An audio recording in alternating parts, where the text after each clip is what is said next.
أشرف الأنبياء والمرسلين وخاتم النبيين سيدنا ومولانا أبي القاسم محمد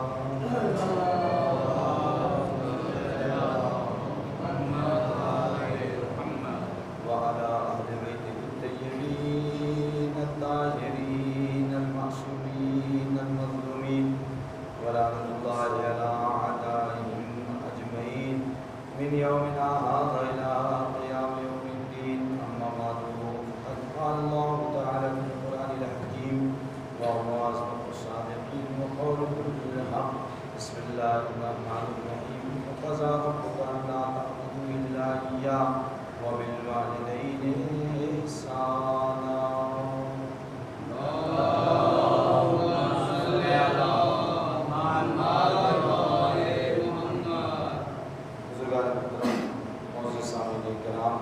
آغاز گفتگو سے قبل تو مسئلے سن لیں. ایک جماعت کے احکام کے سلسلے میں بات چل رہی تھی تو 1411واں مسئلہ مستحب ہے کہ انسان صبر کرے تاکہ نماز جماعت کے ساتھ پڑھے اور وہ باجماعت نماز جو مختصر پڑھی جائے اس مرادہ نماز سے بہتر ہے جو طول دے کر پڑھی جائے، لمبی چوڑی پڑھی جائے. اور اس کے بعد 1412 مسئلہ جب جماعت کے ساتھ نماز پڑھی جانے لگے تو مستحب ہے کہ جس شخص نے تنہا نماز پڑھی ہو وہ دوبارہ جماعت کے ساتھ پڑھے، اور اگر اسے بعد میں پتہ چلے کہ اس کی پہلی نماز باطل تھی تو دوسری نماز اس کے لیے کافی ہوگی، یعنی جماعت والی نماز کافی ہوگی. کبھی کبھی ایسا ہوتا ہے کہ ہم مستحبات کے چکر میں، تعقیبات کے چکر میں، کہ اگر ہم جماعت سے نماز پڑھیں گے تو ہماری یہ دعا چھوٹ جائے گی، ہمارا یہ مستحب نماز چھوٹ جائے گی. تو مسئلہ یہ ہے کہ مختصر جماعت سے پڑھی جانے والی نماز اس طولانی نماز سے جو فرادہ پڑھی جاتی ہے لمبی چوڑی، اس سے بہتر ہے جماعت سے نماز. صلوات بھیجیں محمد قرآن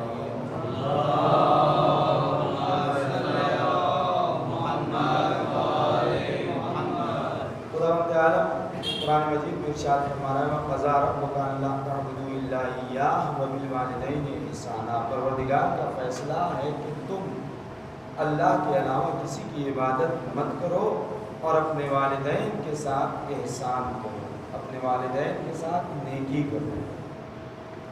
انسان اپنے والدین کے ساتھ نیکی کب کرے گا؟ جب انسان کے اندر خلوص پیدا ہوگا، جب انسان کے اندر دین کی معرفت ہوگی، جب انسان کے اندر علم ہوگا. جب علم ہوگا تو والدین کے مراتب جو ہیں پروردگار نے بیان کیے ہیں، والدین کا مرتبہ، تب انسان اس مرتبے کو سمجھے گا. اس کے بعد والدین کے ساتھ انسان احسان کرے گا. کسی نے معصوم سے پوچھا مولا یہ جو والدین بچپن میں ہماری تربیت کرتے ہیں، صبح میں عرض کر چکا ہوں اس بات کو اپنے نوجوانوں کے لیے، یہ جو ہمارے والدین ہماری بچپن میں تربیت کرتے ہیں، ہمیں پڑھاتے ہیں، لکھاتے ہیں، پالتے ہیں، بڑا کرتے ہیں، اس تربیت میں اور جو ہم بڑے ہونے کے بعد اپنے والدین کے ساتھ خدمت کرتے ہیں، والدین کے ساتھ نیکی کرتے ہیں، اس میں کیا فرق ہے؟ فرق معلوم کیا امام سے، معصوم سے کسی نے. تو معصوم نے فرمایا کہ زمین و آسمان کا فرق ہے. تو سوال کرنے والے نے فوراً سوال کیا مولا میں سمجھا نہیں، زمین و آسمان کا فرق ہے کیا مطلب ہے؟ تو معصوم نے فرمایا کہ موت و حیات کا فرق ہے، زندگی اور موت کا فرق ہے. مولا میں یہ بھی نہیں سمجھا. تو معصوم نے بتایا کہ دیکھو جب تمہارے والدین تمہاری پرورش کرتے ہیں، تمہاری تربیت کرتے ہیں، تمہیں پالتے ہیں، بڑا کرتے ہیں، پڑھاتے ہیں، لکھاتے ہیں، تو ان کا صرف ایک مقصد ہوتا ہے کہ اللہ تمہیں طولانی عمر عطا کرے. ہر وقت ان کی یہی فکر ہوتی ہے ہمارا بچہ بڑا ہو اور بڑا ہو، ترقی کرے، اس کو طول عمر ملے. پوری کوشش والدین کی یہی رہتی ہے، یہی دعا دیتے ہیں کہ ہمارے بیٹے کی، ہماری بیٹی کی، ہماری اولاد کی زندگی لمبی ہو، عمر طولانی ہو. لیکن جو تم اپنے والدین کی خدمت کرتے ہو تمہاری خدمت میں فرق یہ ہے کہ تم جو خدمت کرتے ہو وہ اس نیت سے خدمت کرتے ہو کتنے دن کے ہیں، اب ہو سکتا ہے 2-4 سال زندہ رہیں، 4 سال زندہ رہیں، 10 سال زندہ رہیں، 5 سال زندہ رہیں، تو تمہارے والدین جو تمہاری تربیت کرتے ہیں ان کی تربیت تمہاری زندگی پر ہے، اور تم جو خدمت کرتے ہو تم موت کا انتظار کرتے ہوئے خدمت کرتے ہو۔ صلوات محمد۔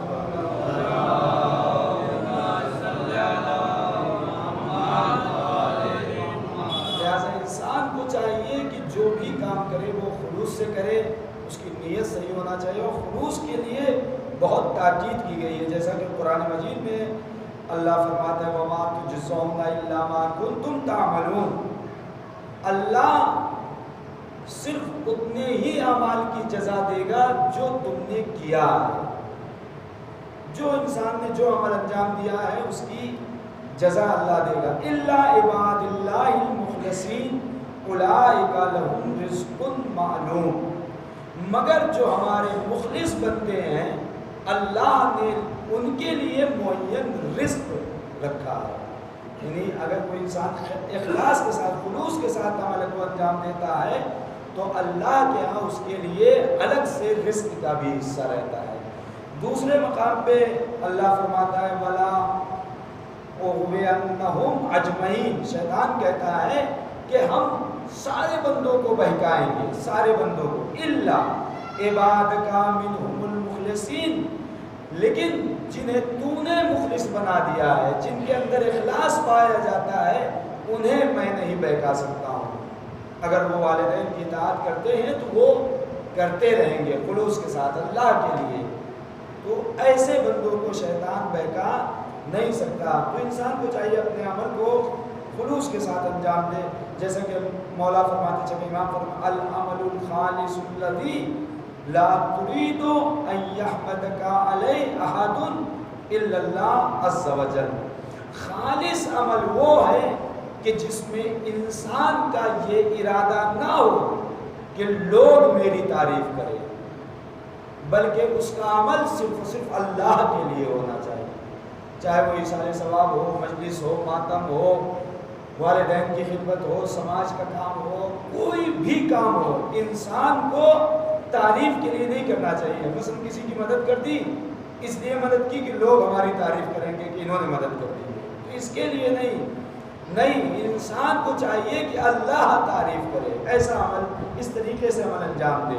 دوسرے مقام پہ رسول فرماتے ہیں اخلص قلبک، اپنے دل کو خالص بناؤ، یکفیک القلیل من العمل، اگر تمہارا دل خالص ہے، تم اگر اللہ کے لیے عمل انجام دے رہے ہو تو تمہارا مختصر سا عمل کافی ہے اللہ کے لیے، ضروری نہیں ہے طولانی عمل انجام دو، تمہارا مختصر سا عمل اللہ قبول کر لے گا اگر تمہارے اندر نیت نیک ہے، خلوص ہے۔ امام جواد علیہ السلام فرماتے ہیں رضا الناس بعد رضا اللہ، لوگوں کی رضا اللہ کی رضا کے بعد ہونا چاہیے۔ اب یہ بات کیسے سمجھ میں آئے؟ انسان جو بھی عمل انجام دے اللہ کے لیے انجام دے، مثلا میں یہاں مجلس پڑھ رہا ہوں، مجلس قربتاً اللہ ہونی چاہیے، میں اللہ کے لیے چونکہ پڑھا ہے، علوم آل محمد کو حاصل کیا ہے، لہذا مجلس پڑھ رہا ہوں، اب مجلس کے بعد لوگ تعریف کریں گے، تو یہ تعریف ریاکاری نہیں ہے، پہلے اللہ کے لیے کام کیا جائے، اللہ کے لیے جب ہم نے کام کیا تو لوگ تعریف کریں گے، اب لوگ تعریف کر رہے ہیں تو وہ ایک الگ بات ہے، پہلے اللہ کی رضا ہونی چاہیے، اس کے بعد لوگوں کی رضا ہونی چاہیے۔ مجلس اللہ کے لیے پڑھنا چاہیے، معاشرے کو سدھارنے کے لیے پڑھنا چاہیے، ہے نا، کوئی بھی عمل ہو، ایک یہ مجلس ایک مثال دے رہا ہوں، کوئی بھی عمل ہو پہلے انسان اللہ کے لیے کرے، اس کے بعد جو ہے معاشرے کے لیے کرے۔ صلوات محمد وعلی محمد۔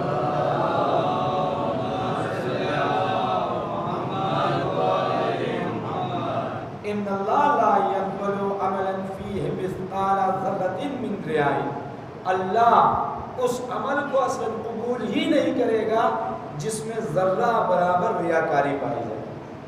اگر ریاکاری کے لیے انسان کوئی عمل انجام دے رہا ہے تو اس عمل کو اللہ قبول نہیں کرتا ہے۔ پھر اس کا چلے امام فرماتے ہیں ان السریرۃ اذا صلحت قویت العلانیۃ، تمہارے چھپے ہوئے عمل اگر صحیح ہیں، تم نے اللہ کے لیے اگر عمل انجام دیا ہے قویت علانیہ، تو تم جو اعلانیہ عمل انجام دیتے ہو وہ عمل مستحکم ہوگا۔ جب تم اللہ کے لیے کرو گے تو اس کے بعد جو معاشرہ جس کام کو دیکھے گا وہ تمہارا کام مضبوط ہوگا۔ مثلا ڈاکٹر کلب ثانی صاحب کو دیکھیے، انہوں نے اللہ کے لیے کام کیا، اسکول کالج وغیرہ کھولے، ہاسپٹل وغیرہ کھولے، تو اس سے کتنی تقویت ان کو ملی۔ آج پوری دنیا، اگر کہا جائے تو برا نہ ہوگا، پوری دنیا یاد کر رہی ہے ان کی خدمت کو۔ تو جو انسان اللہ کے لیے عمل انجام دیتا ہے، جب تک وہ زندہ رہے تو لوگوں نے ان کے اعمال کو لوگوں تک منتشر نہیں کیا، لیکن آپ مرنے کے بعد دیکھیے ان کے ایک ایک عمل کو لوگ ظاہر کر رہے ہیں، ان کا یہ عمل تھا، انہوں نے یہ کیا، انہوں نے یہ کیا۔ تو تمہارے عمل کو جو ظاہراً تم انجام دیتے ہو وہ بھی قوی ہوگا، اس میں قوت ملے گی، تقویت ملے گی جب تم اللہ کے لیے چھپ کے عمل انجام دو گے۔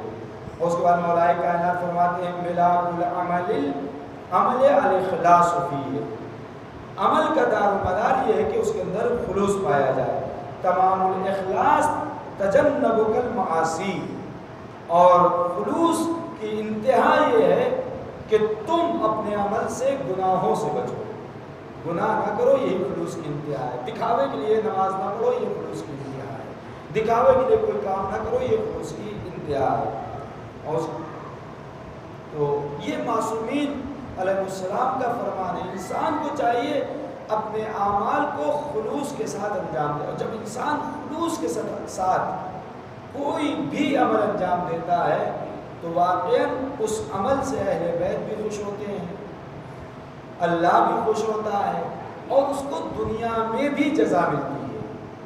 سلیمان عامش یہ نکل رہے ہیں حج کرنے کے لیے، لیکن اس سے پہلے یہ مدینہ گئے رسول اللہ کے روضے کی زیارت کرنے کے لیے۔ اگر انسان خلوص سے کوئی کام انجام دے رہا ہے تو اس کا مختصر عمل قابل ستائش ہوتا ہے، قابل قبول ہوتا ہے۔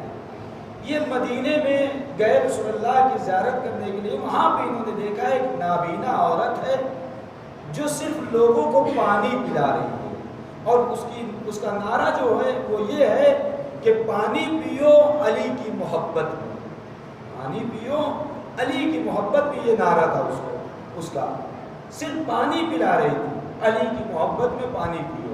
انہوں نے دیکھا کہ یہ پانی پلا رہی، نابینا ہے، بڑے خلوص سے پلا رہی ہے۔ اس کے بعد یہ چلے گئے مکہ، خانہ کعبہ کا طواف کر رہے تھے، طواف کرنے کے بعد کیا دیکھتے، وہی عورت ہے، یہاں پانی پھر پلا رہی ہے لیکن حالت بدلی ہوئی ہے۔ وہاں پانی پلا رہی تھی تو نابینا تھی، یہاں پانی پلا رہی ہے بینا ہے، روشنی آ چکی ہے آنکھوں میں۔ یہاں بھی وہی نعرہ، جو نعرہ وہاں تھا یہاں تھوڑا سا بدلا ہوا نعرہ، وہاں نعرہ دے رہی تھی کہ علی کی محبت میں پانی پیو، اور یہاں پانی پلا رہی ہے تو نعرہ یہ ہے کہ پانی پیو اس کی محبت میں جس نے میری آنکھوں کی بینائی کو واپس کر دیا۔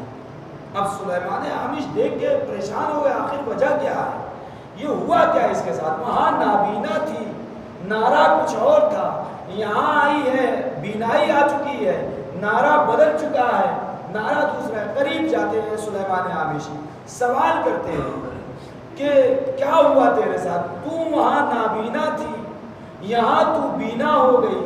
کہا وہاں میں نابینا تھی، میں پانی پلا رہی تھی، جب میں پانی پلا رہی تھی تو ایک شخص، مجھے محسوس ہوا کہ ایک شخص میرے قریب آیا، اور اس نے آنے کے بعد مجھ سے کیا کہا، کیا تو واقعاً خلوص کے ساتھ محبت علی کی رکھتی ہے؟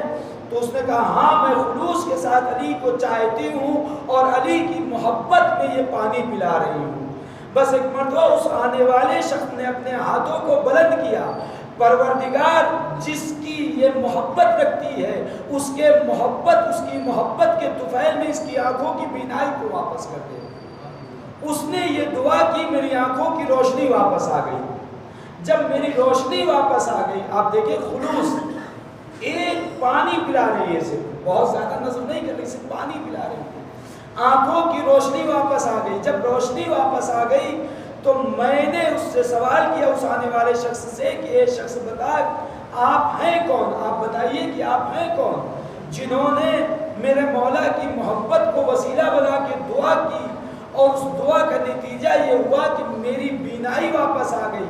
بس ایک مرتبہ اس آنے والے شخص نے کہا, جسے تو چاہتی ہے, جس سے تو محبت کرتی ہے, اسی سے میں بھی محبت کرتا ہوں, میں کوئی اور نہیں, خضر ہوں. صلوات بھیجے محمد والے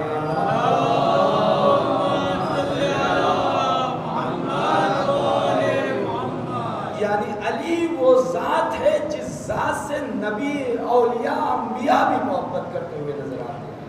اور جب کوئی انسان دنیا میں ان سے محبت کرتا ہے اور ان کی محبت میں معمولی چیز بھی اگر نظر دیتا ہے, اگر اس کے اندر خلوص پایا جاتا ہے, تو یہ ذوات مقدسہ ایسی ہیں کہ دنیا میں بھی جزا دیتی ہیں, آخرت میں بھی جزا دیتی ہیں. صلوات محمد.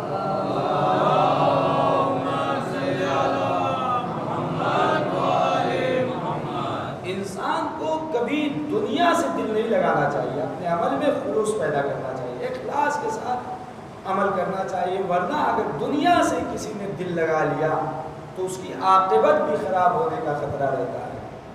جیسا کہ شہید معراج آیت اللہ دست غیب واقعہ نقل کرتے ہیں ایک عورت کا. یہ عبرت ہے ہم لوگوں کے لیے کہ بیمار ہوئی بہت, ایک عورت ہے مریض ہوئی, گھر والے سب نزدیک ہے, قریب میں بیٹھے ہوئے ہیں, قریب یہ ہے کہ اس کی روح نکل جائے, حالت احتضار میں آ چکی ہے, کلمہ پڑھایا جا رہا ہے اس کو. جب کلمہ پڑھایا گیا اس نے کلمہ پڑھ لیا, اس کے بعد اشہد ان محمد رسول اللہ جب کہا تو اس نے کہہ دیا. لیکن جیسے ہی ولایت علی کے لیے اس سے کہا گیا اس نے انکار کر دیا, پھر دہرایا گیا انکار کر دیا, پھر دہرایا گیا انکار کر دیا. بار بار ولایت پیش کی جا رہی ہے لیکن یہ انکار کرتی جا رہی تھی. لیکن اتفاق یہ اللہ کا کرم یہ ہوا کہ وہ شفا یاب ہو گئی, نہیں مری, زندہ رہ گئی, ٹھیک ہو گئی. جب ٹھیک ہو گئی تو لوگوں نے اس سے سوال کیا آخر وجہ کیا تھی کہ تو نے توحید کا اقرار کر لیا, نبوت کا اقرار کر لیا, لیکن جب ولایت کی باری آئی تو انکار کرتی ہوئی نظر آئی.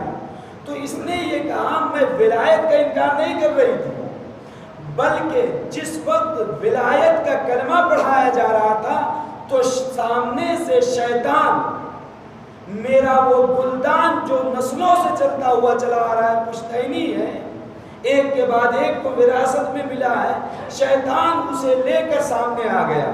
آخری وقت میں شیطان بہکانے آئے گا, کبھی ہمارا مال ہمارے سامنے پیش کرے گا, کبھی ہماری اولاد ہمارے سامنے پیش کرے گی, تاکہ انسان با ایمان رخصت نہ ہو سکے. اس نے کہا کہ میرے سامنے وہ گلدان لے کر شیطان آ گیا اور یہ کہنے لگا اگر تو نے یہ پڑھ لیا, ولایت کا اقرار کر لیا, تو سمجھ لے اس گلدان کو میں زمین پر پٹک دوں گا, یہ ٹوٹ جائے گا. میں اس کو منع کر رہی تھی توڑو مت, میں بار بار اس کو منع کر رہی تھی. تو میرے عزیزو, انسان کو دنیا سے دل بستگی نہیں لگانا چاہیے, دنیا سے لو نہیں لگانا چاہیے, اپنی آخرت کی فکر میں رہنا چاہیے. کہیں ایسا نہ ہو کہ ہم دنیا میں اتنے غافل ہو جائیں, دنیا کی کسی چیز سے اتنی محبت ہو جائے کہ جس وقت ہماری روح نکلے تو ہم با ایمان نہیں بلکہ بے ایمان ہو سکیں. نہیں, اتنی محبت دنیا سے ہونی چاہیے کہ ہم دنیا سے جب رخصت ہوں تو با ایمان رخصت ہو, ہماری موت سعادت کی موت ہونی چاہیے. صلوات محمد